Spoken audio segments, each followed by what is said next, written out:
Welcome to another episode of the Move, Talk, Thrive podcast. I am so excited to be chatting. It is the start of the year. Everyone is back into their workload. We've got lots of new grads starting out their career. And so naturally, there's quite a lot of coaching and mentoring, or if there isn't, it should be something that you're starting to consider. It's definitely something that Emily and I are doing as part of our roles in leaders in business, but also external to our business through our courses and different positions that we do. So we have decided to read a book together. We're creating a book club, more on that later. But this month we are reading Coaching for Performance by Sir John Whitmore and Tiffany Gaskell. And it's so relevant to mentoring. So we thought that we would talk a little bit about the book today. So I hope you enjoy this podcast all about mentoring.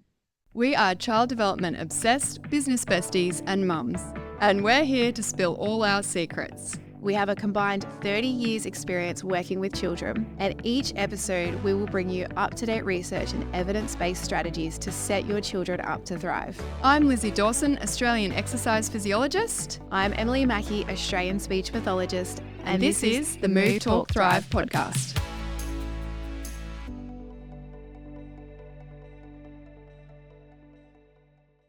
Hello. Hi, everyone. Mentoring. Yes, a big topic. I think it's a very big topic no matter where you are in your journey, right? We're always growing in a new clinical skill or personal skill. So mentoring is always happening, or growth is always happening, I guess. So very relevant to anyone. Absolutely. Yeah. And I feel like it's natural that you feel like you need a mentor at the start of your career, but I think there's not really a time in your career or your life that you don't seek guidance from others. And really that's what it is, isn't it? It's about, yeah, talking about your journey and seeking guidance from other people that have perhaps been through it before or have a different insight, I guess. And then some people then are becoming the mentors this year as well. Like even though when you become a mentor, you still need mentoring, but then it's important that you understand the skill of mentoring to mentor well. There's too many times I use the word mentor there in that sentence. Totally. I was listening to a really good podcast the other day. I'll look up the name of it. But it was a guy talking about coaches, which is, fairly similar to mentoring. And he was saying that it's when you're at your peak, and he was referring to professional basketball players in the US. And he's saying it's when you're at your peak that is when you need your mentor the most, because it's like taking you to that next level and breaking through to that next level. But I think that can be, replicated anywhere in your career, because it's like even when you've graduated from uni and you're at the onset of your clinical career, it's kind of you've reached that peak in that part of your studying and you're transitioning to that next part. But even when you're a leader, you're always kind of at the peak of one step and then going to the next step. So I don't think that I just thought it was interesting, his kind of I guess input on it. Perspective. Yeah, we had our 2025 kickoff at Speak About with both of our teams last week. So it's sort of like, welcome to 2025, set the tone, set the vision. We have a big vision, but set the vision for the year. And I was chatting to the employees and, just trying to give a bit of perspective for the year. So like if you come up against challenges and things like that. And we have a few people who are mentees. We have a few people that are stepping into roles as mentors. And we have a few experienced people who are mentors wanting to improve their management skills and step up even more. So everyone's at different levels, right? But I was saying to them, and what I have learnt is that it can be, like that Instagram picture where it's like the staircase, like what you were sort of saying, like it's one step, but it's not really like a staircase because it's all like squiggly in the middle and you have to like Yeah. pivot constantly. And so it ends up Yeah. being like just a messy swirl, like on those pictures on Instagram. But Yeah. the swirls are important because what you're learning there is you're learning how to pivot. And so then when you're pivoting, you're changing what someone would say, oh, you failed. But you're like, no, I haven't failed because I've pivoted and turned it into an opportunity. And so then it creates a circle rather than like a line that stops. And so then when you then zoom out of that picture, it's just a whole bunch of circles and mess. But mess is a part of mastery. And so mess then gets you up then to the next step.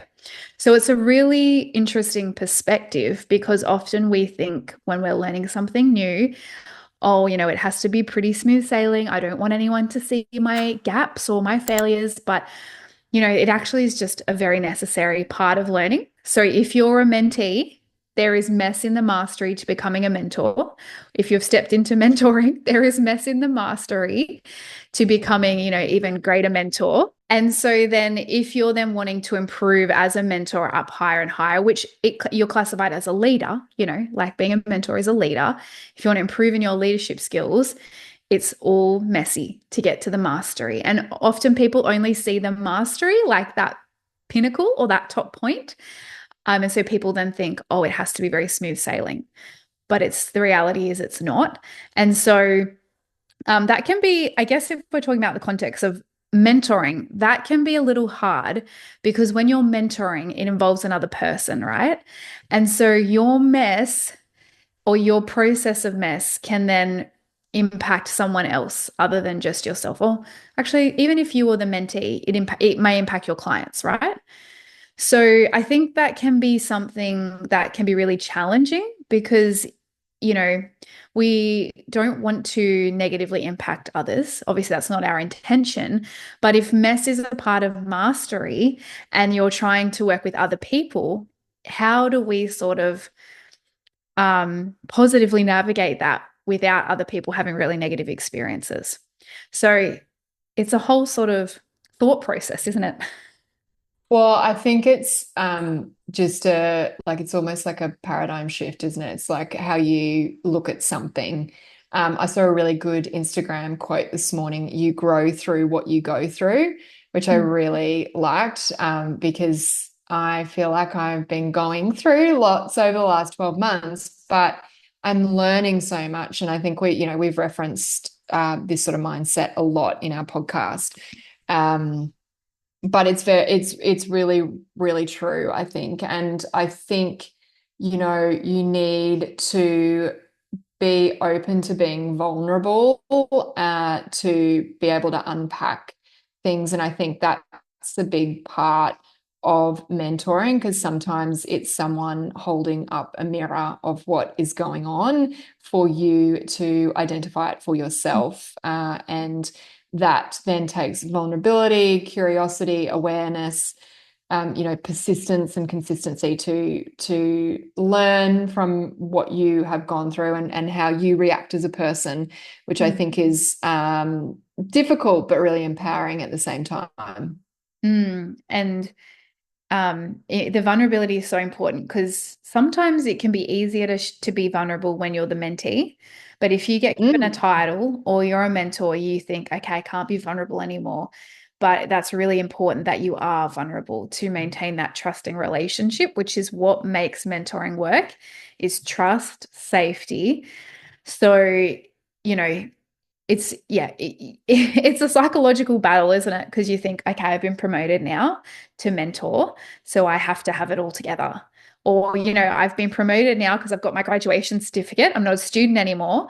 I'm now a professional, so I have to have it all together. And that's just not how a successful mentoring relationship works. And so, What I was going to say was really, even as health professionals, we're essentially mentoring our clients, aren't we? Because yeah. we're giving them clinical guidance. So I think, and what I see from new grads a lot is that there's this almost like this obsession to focus on the clinical and to like be all over it and they abandon connection to prove that they're clinically adequate. And I Mm, think that is a huge mistake. And the first thing I say to new guys when they come on board is that you don't need to know everything, even to your clients. No one expects us to be a walking, talking textbook. If you can connect with clients and build a rapport and build trust, and show some vulnerability and show them that you're a real person, then you are going to have a bigger impact to then impart your clinical knowledge. And where, everyone is there to support them. I always say, I do not know everything. I feel like I am, I'm just finding my way all the time. But that's okay because it's mm, about being curious. I've taken on a lot of mentoring work over the last 6 months, and it's been really interesting because it's the same sort of concept as that new grad sort of mindset. And I was like, I need to know everything. I need to give them all the answers. But that is coming from a place of insecurity that I've got in myself because I've taken on this new mentoring role. I'm like, oh, I've got to prove that I know, like that I'm worthy of this position and that I can help them and know everything. But that is not mentoring because then they become dependent on you. And mentoring is about empowering someone to step into that next level and to be able to make decisions and to be able to see themselves and how they're responding and to develop themselves personally and professionally to be able to do whatever it is that they're wanting to do. So it's actually the opposite to what our natural sort of reaction is, I think. mm, mm. Well, I mean, we've been reading this book, like you mentioned at the start, and that actually talks about it a lot. It's what they say that there's a couple of ways that we would naturally instruct people, and that's because that's how we are most instructed as children. And I loved that they use the example. So, when you're a child, you get told what to do by your parents. When you go to school, you get told what to do by your teachers. When you're at uni, you get told what to do by your lecturers. When you start work, you get told what to do by your boss. And so then when you become a leader or a mentor, you then just go into that style, which is telling other people what to do. But they say in the book that that is actually not productive, like you've said, because then it creates people to be dependent and it stifles people's gifts from them bringing their talents and their individuality to the team. And so that makes sense, right? It makes sense. Everyone sort of has that trajectory of life. And this is why we do need to talk about mentoring, because there are better ways to mentor. And the reason why we need to unpack, what a good mentoring relationship looks like, well, we're going to be using the word coaching, but we'll tell you why in a minute, is because it then gets results. And it's results for the clients, it's results for the person, like the individual person, whether that's personal growth, breakthroughs in their life. It might be financial results because you get rewarded as your skills improve, relationship results, it's workplace results, it's a goal, like the bigger purpose, overall mission results. So that is why it's so important to unpack this and kind of, I guess, look at what was traditional, which is what you were talking about, Lizzy, and then look at what might be a better way to mentor. So if you're a mentor listening, but then also if you're a mentee, knowing what would be a good relationship or a good mentoring journey to have to help you thrive. And so I don't know I think we have spoken about this before, Lizzy, but Abs- I don't think EPs do. But do EPs have any documents around mentoring, or ESSA? Sorry, ESSA. Does ESSA have any documents for you around mentoring and that sort of system and structure and supervision and all that kind of thing? we don't have supervision. Um, I have spoken to Essa about the fact that we should have supervision, um, but I'm not sure, to be honest. Okay. Yeah. I go external to Essa. I work with Lorraine Murphy, who is a business mentor, Yeah. and yeah, Yeah. Okay. So that's what I do. Speech Pathology Not sure. Australia is But a do you bit guys have better. supervision? Yeah, so Speech Pathology Yeah. Australia is a bit better. There is an actual official document which we can link in the show notes. So I just want to address this because the book that we're reading has challenged these sort of principles, and we're halfway through the book. We're still finding our way through it, but it's just sort of raising thoughts for you to think about.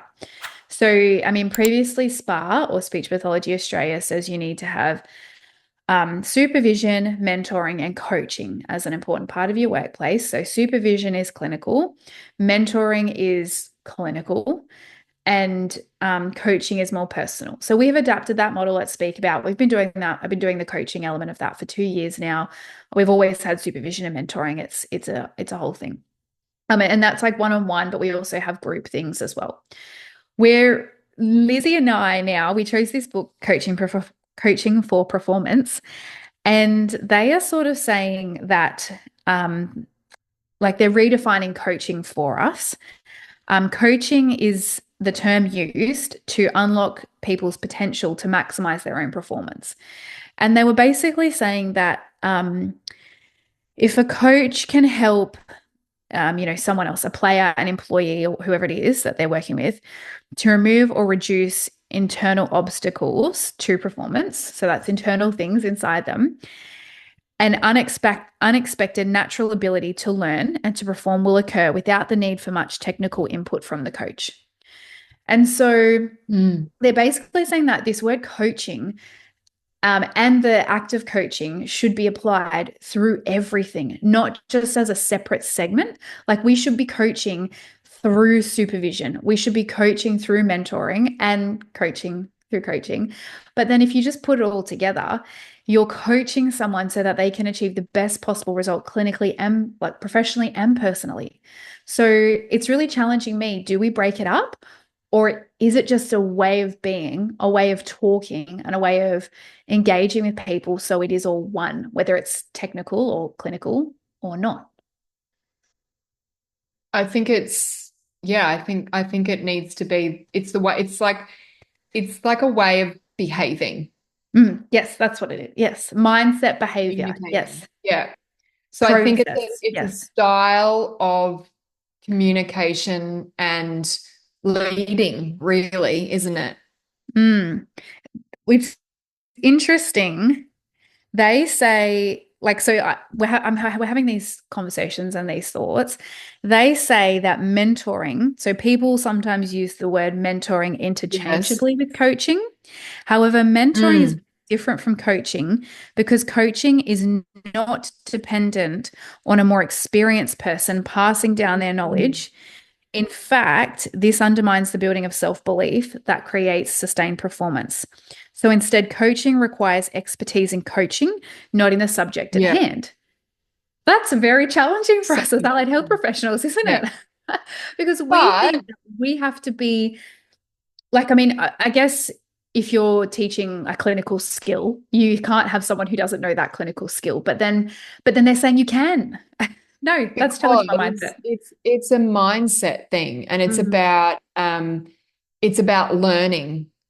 It's Yes, not about about it's the about clinical. provoking learning in that person.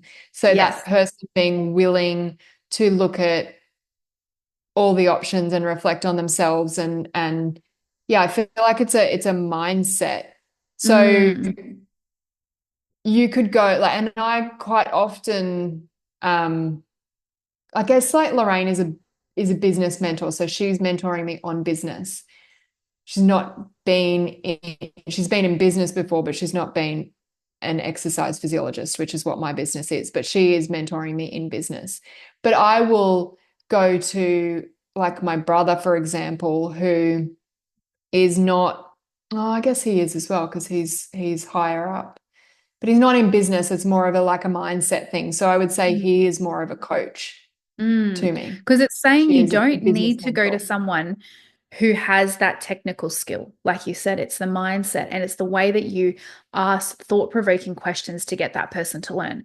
And so if you've got like your brother might be asking you thought-provoking questions to get you to go look at a resource or to go talk to somebody else or to find the answer, or brainstorm the answer yourself rather than needing, and like that's the whole thing, right? Rather than creating a dependent relationship, you just give everyone the answers, like we were saying at the beginning. Mm. So Mm, it is exactly. it is something that probably is not talked about enough. And it's Mm, not talked about at uni when people need to know these things. And it's not talked about when you step up and get a title into a mentor, into a leadership role, right? I'm like, I wish I had this book way before I even yeah, opened it's my good, isn't business. it? It's just being a leader, right? But it says as well, like to have the vision of a coach. I love this, but to be a good coach, you should be able to take the person that you're coaching, your mentee, beyond your own knowledge, beyond you. So you make Yeah. that person even greater than you. And I think Yeah. it's important to sit in that because that can Yeah. be really uncomfortable for a lot of people because they can feel threatened. Because I want to be successful, but the job of the coach is to actually make that person even more successful than them. And that has, I don't know what you feel, Lizzie, but that is something that used to challenge me, but not now. But I think Yeah. because I've really redefined my vision of what it is, and it is to help children and to change that generation. And so recently we've promoted Bree to be managing director of Speak About.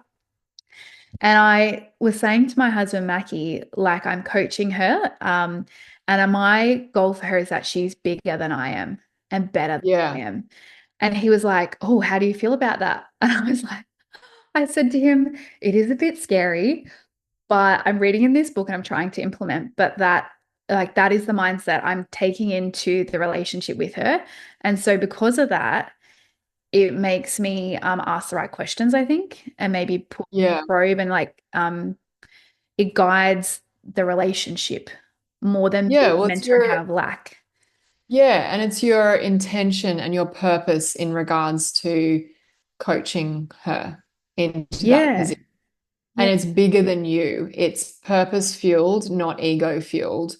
Mm, And I think that that's just it's just a you get to that point, I think. And when you start to really, and I think to put someone on, you go through it like a managing director or a business partner or, any of those things. You go through the process of what is your purpose and who do I need with me to achieve that purpose? And what are mm. my life values and how do I stick to those while still achieving that purpose? And that's by collaborating, isn't it? Yeah. Not everyone will feel that way. I think it's quite personal. Mm, Like you and me are doing similar things in a completely different way as mm, well. mm, But it's kind of, we're still doing the same sort mm. of things. I'm just bringing in business partners and you have put her into managing director. But it's, I think you Yeah. go through a process to get to that stage. Definitely. And it's not a quick process, so you have to work through it. But I guess if you're an employee, right, and you're a senior and you're mentoring somebody, you may have the feel like that person's going to come up and take my job, potentially. Like if you're expecting Yeah. that notion of I want this person to be better than me, to be bigger than me. So I get that that's really scary, but it just comes back to I mean, obviously, you're working for that company, trusting that that company is evolving and is progressive and is like there's enough room for everybody at the top. Because if it's very hierarchical, which again, that's not the right way to do it. That's what this book is saying, that having hierarchy does not promote good relationships with men or with coaching. So that's not great.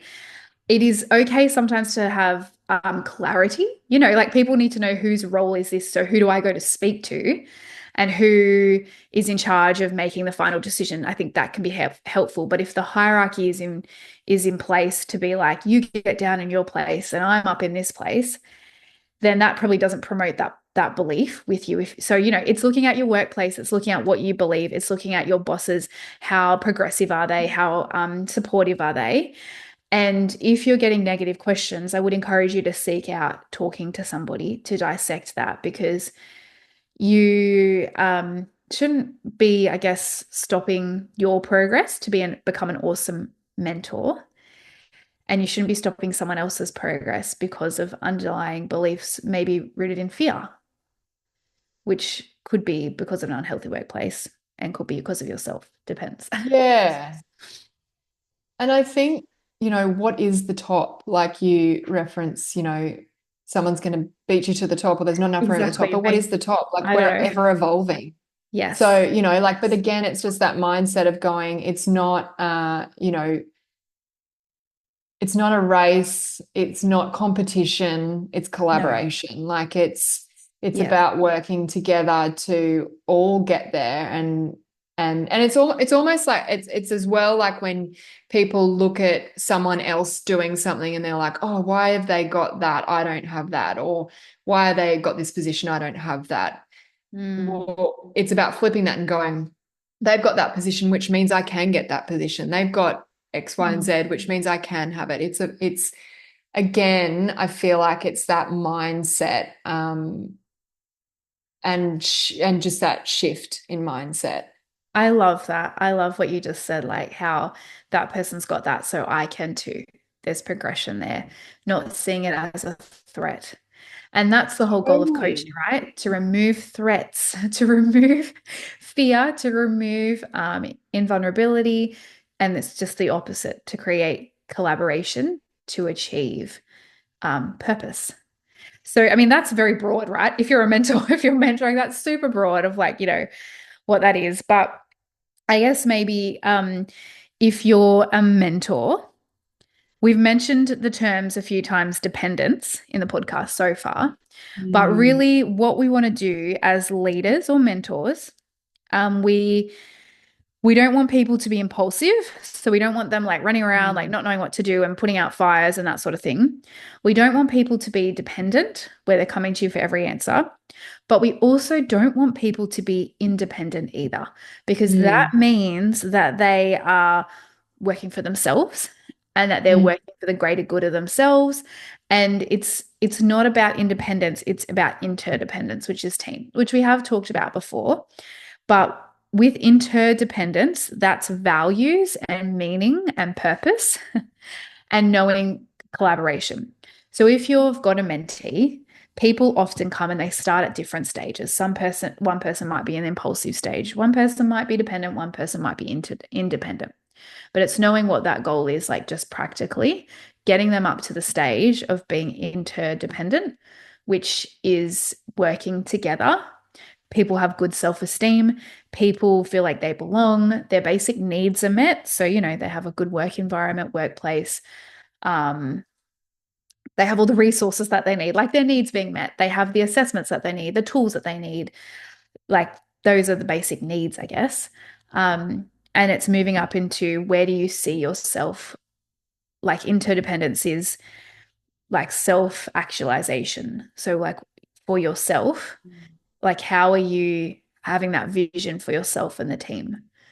Um, I really like the performance curve in the book, and it goes through a like impulsive being a reactive leader, and they've got their little quotes. So that one is, "I am always firefighting," and then yes, a directive leader, which is dependent. I follow the rules and do what I am told, and then an empowering leader, which is the independent. I am a high performer, and then a transformational leader, which is the interdependent. yes. We are truly successful together. I love that. I Mm. saw that and I just went, oh, that is my North Side team. Like it is all about we are doing this together. Like we are there is no like I in the team, which is, so like cliche because of that quote. We really like I just read that and I'm like, that is where we're at. Like that is so us. It's like where, we are at this point in this clinic and it's all humming because we're all bringing it together. Like it's a real team effort. And then everyone is able to pitch in where there's gaps, because the other thing is it's recognizing that you're not good at everything. So the independent mindset Mm. is, I've got this. I can actually cover everything and do it all well. And that's not a like that's a that's a hard reality you and I have had to learn the hard way through failure and taking on a lot and then burning out. but it's you that Yeah. you actually draw from other people's strengths in that. Yeah, or that independent is that I have to do it all. It's that thought Mm, of this is all on me. I have to do it all, which then prevents you from delegating. It prevents you from collaborating. It mm, actually really holds you back. Whereas when you go, we're actually stronger as a team, it means that, and this is, and you've done the same, the working genius. It's about looking at everyone's different strengths to collectively come together to achieve a goal. So and do it in a way that's sustainable and maintainable for our own health and wellness, I think. mm. I was coaching one of my speechies this week, and within our clinic we have something called speechy projects. So the girls have their clients and they have, their clinical work, but we also have things that we want to achieve together, and so we put that into a speechy project. So um, Oh, one of the girls, so we've done all the genius profiles, so we've sort of sorted it out, and people take different projects in different stages. Instead of what we've done, instead of everyone just having one project, what we do is we have one project for the whole team, and then we pass that project along the process of the working genius to who has what. And so I was coaching yeah. one of my speeches this week, and she said, she is a very tenacious person, and so she's good at getting projects over the line with the finer details at the end. And so she then went to one of my other speeches who doesn't have that. That's a frustration, and she said, "How can I help you?" And the speech, she was like, "I'm just struggling to finish it." And so she then took it and took it over the line, and she loved that. Like that was energy boosting for her, where it was draining the other speech and it was just sitting there in that not done pile. And Yeah. so I was like I just affirmed her, and I was like, that is an amazing way of using your working genius. You don't have to be at the start of the project or, in the middle, but you're the finisher and the closer. And just even that question of going to her and saying, "How can I help you?" Someone who doesn't have that skill set is like, "Thank you so much. Thank you. Yeah, Like, you've made me happy. And I know that this is making you happy because you're in your genius zone." So that's working totally. together rather than sitting there Yeah, suffering through trying to push out a project because you're like it has to be done and it's part of the purpose and the vision, but it's just not fun, right? yeah, And yeah. there should be flexibility to do that within teams.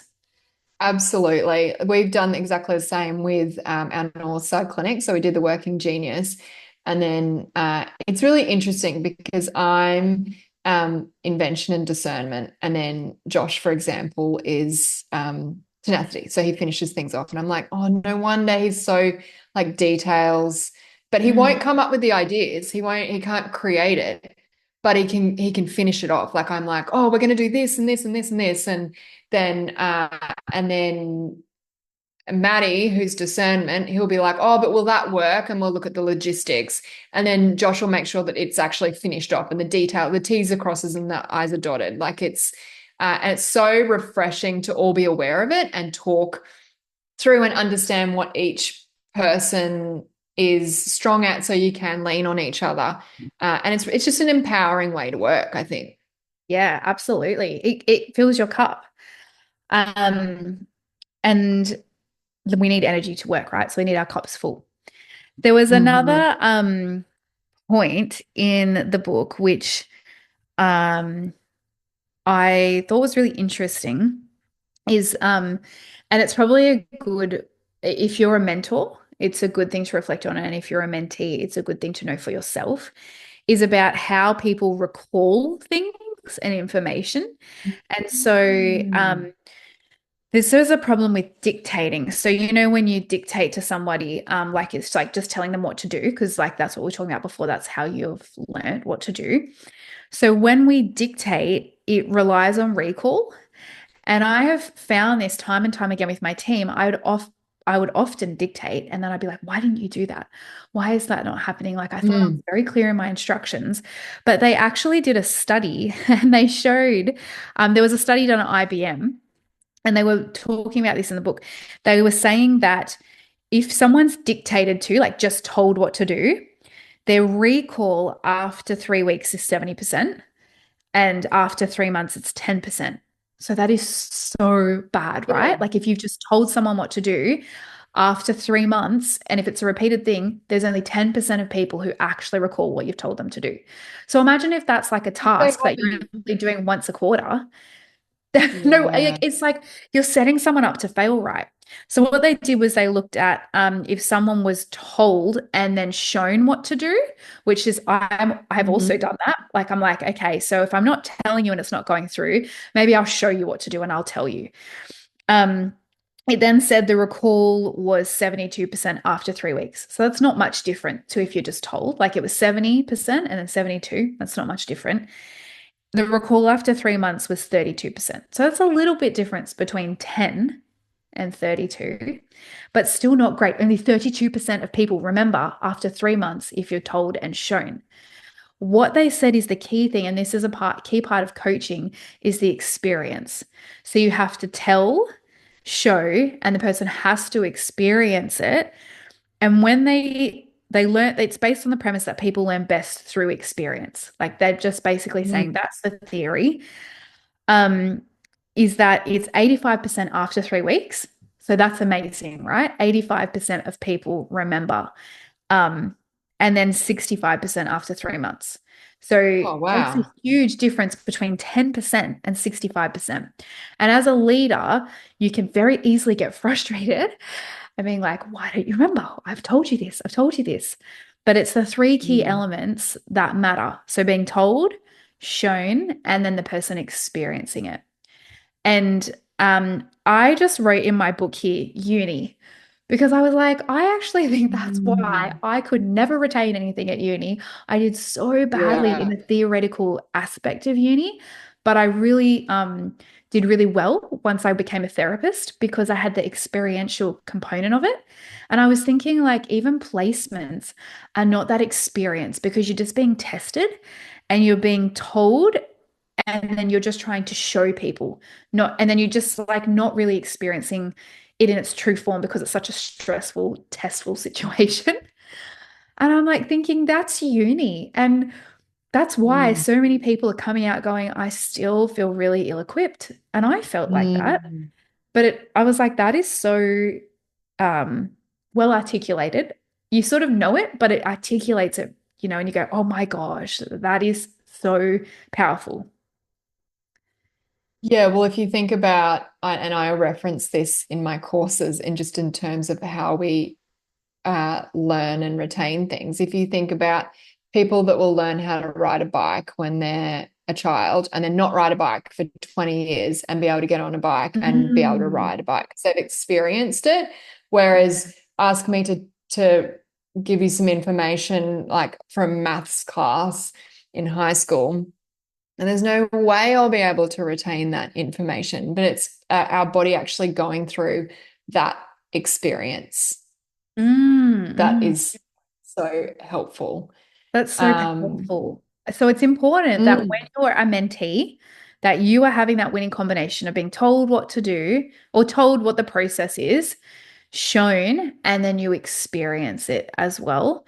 In the experience, you may fail because that's experiencing, right? Like you may do really well or you might do really badly, but either way, it then helps you improve for next time. If you're a mentor, making sure you're including all those elements, just like the amount of people that still think, okay, I'll just get someone in a room with me and I'll just run through what you need to do in a session and then get that person to write everything down, go, you'll be right. That's not a winning combination. It's working mm. together and collaborating on that. And that's what you need to be mindful of if you're a mentor. And I think maybe when you are two things, when you are a mentor, perhaps you're a mentor and you've got new grads coming in, or even anyone new to a position that's learning it. It's about one, setting the expectation and going, this is, you're going to need to experience this and learn it, and go through it to really fully Mm. retain the information. So setting those kind of expectations. And then I think it is about showing them or helping them to believe in that process that will come with experience so that they will then go out and experience it, even if they fail or make mistakes or it's not perfect, but they've got that belief to persist. And I really think that that's a crucial role in mentoring, is about showing a person their potential and believing in their potential and helping them identify their own potential. Yeah. And you have that vision like for what the person is in 12 months' time after they've gone through the mentoring process for them. So you're mentoring their future self, right? I love that. And you help them see that. Like, something that Lorraine will always do when we're planning is she will say, in 12 months' time, what does the most amazing last 12 months look like? You've just had the most amazing 12 months of your life. What does that look and feel like? So it's about actually getting them to identify, visualize, and feel that potential, Mm. not Mhm. you necessarily dictating it. It's about helping them identify it in themselves, and then kind of, I guess, nurturing that experience along the way. Yeah. And that's the self-actualization. That's how they get there, to be in that interdependent relationship, because they're getting that for themselves. I think Yeah, that's something that is very easily overlooked because we get bogged down with all the technical stuff and we get bogged down with all the clinical things that we need to teach somebody. totally. And I Totally. mean, we've all been there, right? Like, we're not talking like we're know-it-all. We have totally been there. We've totally done that over our journey. It's always, though, there's got to be a better way to do something. And so I guess that's what this podcast is today. It's challenging you to be a better mentor, to, if you're a mentee, to create a good or better relationship with your mentor, to encourage you to think about, that this coaching process for yourself, and looking at if your mentoring relationship is getting the best for that person, or you feel as the mentee you're getting, really good support and help. Because that was what will give you a good 12 months, right? As like, leading and guiding you into becoming the most successful person that you can. And it shouldn't be like we've been talking about. It shouldn't be a process where you are just dependent on someone for your success, where you can sort of Mm. move beyond that. Um, we would love to know if you would like us to talk more about these sorts of things on the podcast. We are still reading our book. We're only halfway through, believe it or not. We've just spoken for like 40 minutes about it. I can't even imagine what the rest, like how much we're going to have to talk about once we finish it. Um, but we really think it's a really important topic. And if we're behind creating successful clinicians to ultimately help our children, people need to get the right mentoring or the right coaching to be able to help our clients, or, as an allied health professional, children or adults. So let us know if you would like to hear more about this topic from us. We could talk about this all day, but we want to make sure that our topics are relevant for you all. Lizzy, did you have any final words for anyone before we wrap it I up? don't think so. I think it's about yeah, being open to be curious about yourself, uh and being able to reflect and build awareness and show vulnerability. And I think you can only do that with people that you trust. Yeah. So it's Yeah. about working with people that you trust Yeah. So make sure you have that and in your creating process. trust, Yes, so you safety. create trust. Yeah. So you're responsible for creating trust with those you work with and those around you. And likewise, that trust being reciprocated. But yes, so lovely, lovely last words. If you have any questions for us, hit us up on the DMs. We hope you have a lovely rest of your day, and we will be in your ears next week.